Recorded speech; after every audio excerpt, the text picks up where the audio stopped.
Let me tell you, you haven't lived until you've watched a grown man steal a billiard ball just to avoid playing fair. And yeah, I wish that was the wildest thing I've seen, but hey, life just keeps dealing new cards, right? Picture this, a Friday night about 5 years ago, small town, sticky floors, the smell of cheap beer mixed with fried food and chalk dust, and a crew of my friends trying to hold on to our one simple joy, shooting a game of pool and talking trash like it's an Olympic sport. For 3 months straight, we were regulars at this rundown billiard spot. Nothing fancy, but it felt like ours. No drama, no fights, just bad shots and louder laughter. That is until this one night when a guy I'd never seen before slides in, parks himself at our table, and acts like he invented the place. No big deal, right? We're patient. 20 minutes go by, Mike, who's always the diplomat, walks up and says, "Hey man, can we grab the next game?" and gets hit with a world-class brush off. The dude doesn't even look up. "Yeah, whatever," he grunts and just keeps on lining up his shot. So we wait some more. I try my luck, no dice. There's even a lady behind us with her arms crossed, sighing loud enough to make the ceiling fans spin. And the guy, he ignores her too. "Excuse me," I say, trying to keep it polite. But at this point, I might as well have been invisible. I could feel the tension building in my friends. Lisa's drumming her nails on the table.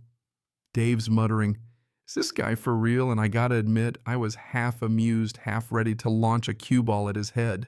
Finally, he disappears to the bathroom. That's our cue, literally. We drop quarters, rack the balls, except hold up, we're missing the green six.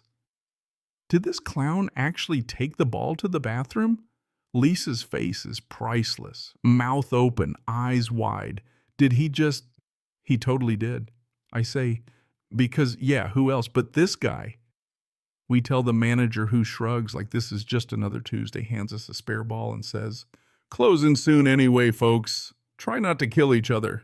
The guy comes back green ball in hand, and he's got this look like he's just won the lottery for being a jerk.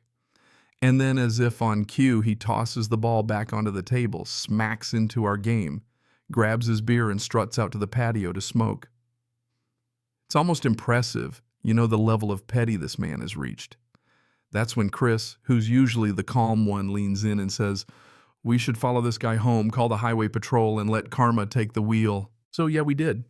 Each of us spaced out by 5 minutes like we were in some kind of spy movie, called in a tip about a silver Honda Civic swerving down Maple Street. Not our proudest moment, but hey, desperate times, desperate measures. Dave, the only one not on the phone, tailed the guy from a safe distance, and I swear his voice on the speaker, when he saw those red and blue lights flicker to life, pure joy. "They got him," he said, almost dancing in the parking lot.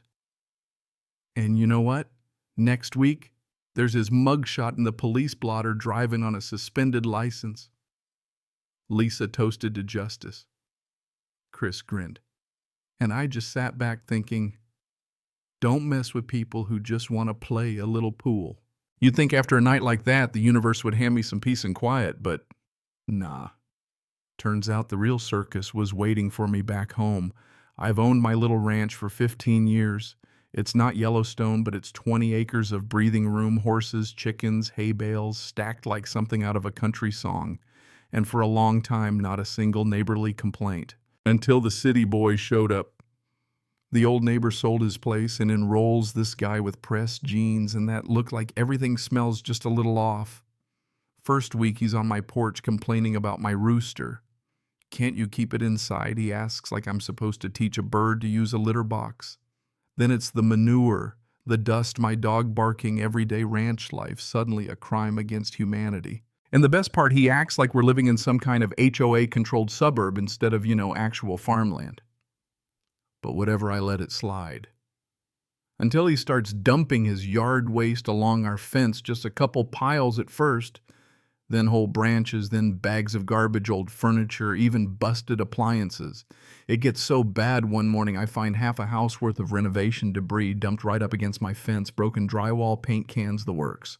I snap. I go to confront him, and the dude has the nerve to smirk and say, "If you've got a problem, call the county." So that's exactly what I did. Turns out this county's got rules about illegal dumping that would make your wallet cry.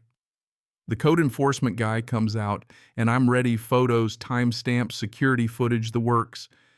The neighbor tries to play dumb, blames the wind, like, come on, man. I've seen tornadoes less organized than those piles. The officer just gives him that look, writes everything down, and a few weeks later drops a $15,000 fine in his mailbox. Cleanup fees on top.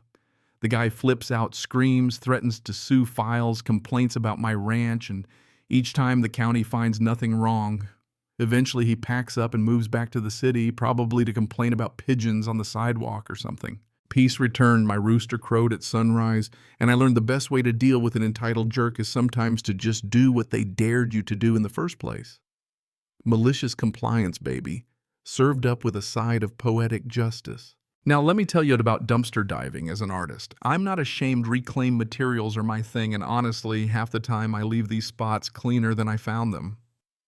One day outside a thrift shop, I'm packing up my finds, and here comes Karen. Yeah, a real-life Karen, hair and all, wagging her finger and accusing me of stealing. She points at a single skate and claims it's store property, even though I fished it out of someone else's garbage 3 blocks away. She's yelling about private property, threatening to call the cops, and I'm just thinking, lady, I've spent more time cleaning your dumpster than you have. I finish up, put everything back where it belongs, and leave that single skate right in front like a little tribute to petty tyrants everywhere. But the pettiness doesn't stop there. 6 years working at an accounting firm, and 5 of those years I keep everything running smooth with this color-coded spreadsheet. Every client call, every update, neat and organized. My manager, Sarah, gets mad one day because I stopped coming to her forced fun office parties. Side note, social anxiety is real, and trust me, their parties sucked. Next thing I know, she's demanding I log every note in the slowest, most dysfunctional accounting software known to man. I try, I really do, but it's a mess, slows me down, no one else has to do it. And she still calls me for updates every day. Eventually, she gets on my case, threatens my job, so I decide, you want notes? You'll get notes. Every call, every email, every tiny little interaction, I log it all. The system crashes under the weight of my compliance. 6 months later, Sarah calls a meeting, pulls out her notepad and asks for updates. I screen share, read every note, no shortcuts, just straight up malicious compliance until she's ready to chew nails. Next day, she sends out a company-wide email. Back to spreadsheets, folks. Small victories. Sometimes, though, the entitlement hits closer to home. I've been renting a basement room for years, helping out around the house. There are kids everywhere, and recently, the place got even fuller divorce custody drama, you name it. I start spending time with the youngest boy because honestly, the poor kid was getting the short end of the stick left out while everyone else was busy. We go to the zoo, grab burgers, just 2 dudes hanging out. One day I buy him a little electric scooter, and suddenly the new roommate is mad that I'm playing favorites and not buying gifts for her kid too. I mean, come on, I'm not Santa Claus. I don't owe anyone anything. Especially not the kid who throws tantrums at the grocery store and breaks stuff for fun. I treat everyone fair, but you're not going to guilt me into shelling out for someone I barely know. The older girls even start including the boy more because they see what's going on. Christmas is coming, the hugs come back, and I learned sometimes kindness just means noticing the kid who gets left behind. And then I hope you're still with me, there's the stuff nobody ever talks about. Family, parents who hurt you, then act like victims. Fights that start because you forget your meds blow up, because you ask for a little respect, and end with you running into the night just to breathe. Getting chased out, threatened, guilt-tripped, then finally getting to speak your truth with a counselor in the room. Sometimes the most powerful moment in your life is when you finally stop apologizing for being scared, for running away, for telling someone no. Standing up, even if your voice shakes, and walking away, no coat, no regrets, just you free at last. That's life, right? People pushing, pulling, testing the limits of what you'll take. Sometimes it's a stolen billiard ball, sometimes a mountain of trash, sometimes a parent who just can't let go. But every time you draw a line and stick to it, every time you let karma do its thing, you get a little more free. So let me ask you, what would you have done with the guy at the pool table, the neighbor dumping trash, the boss who won't listen, or the family that just won't hear you? Drop your thoughts in the comments. Tell me your stories. Let's talk about justice, what it really means, and when enough is finally enough. Because trust me, there's always more to the story, and sometimes you gotta be the one to tell it.